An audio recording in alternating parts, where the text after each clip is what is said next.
In this tutorial, I'll show you how to create this image by using Blender and Stable Diffusion XL.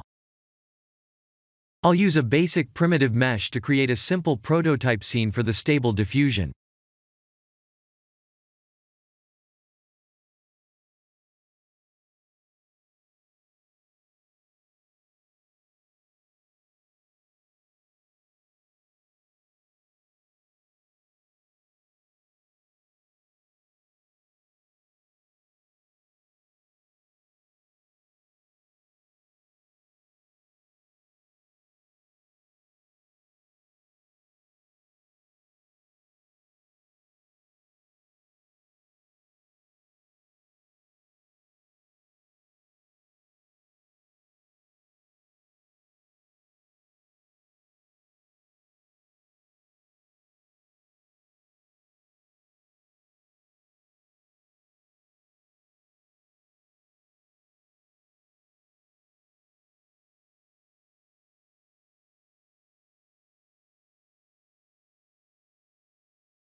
Please render the image and import it in Stable Diffusion.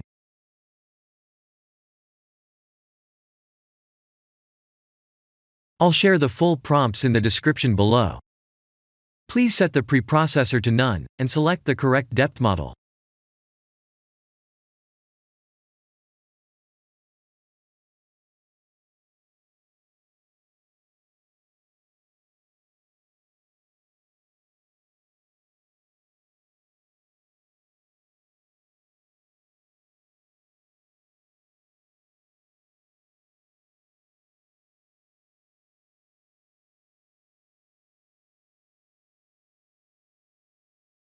Now that the AI knows what we need, let's send this result to image to further enhance the details.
This is the end of the tutorial. Thank you for watching.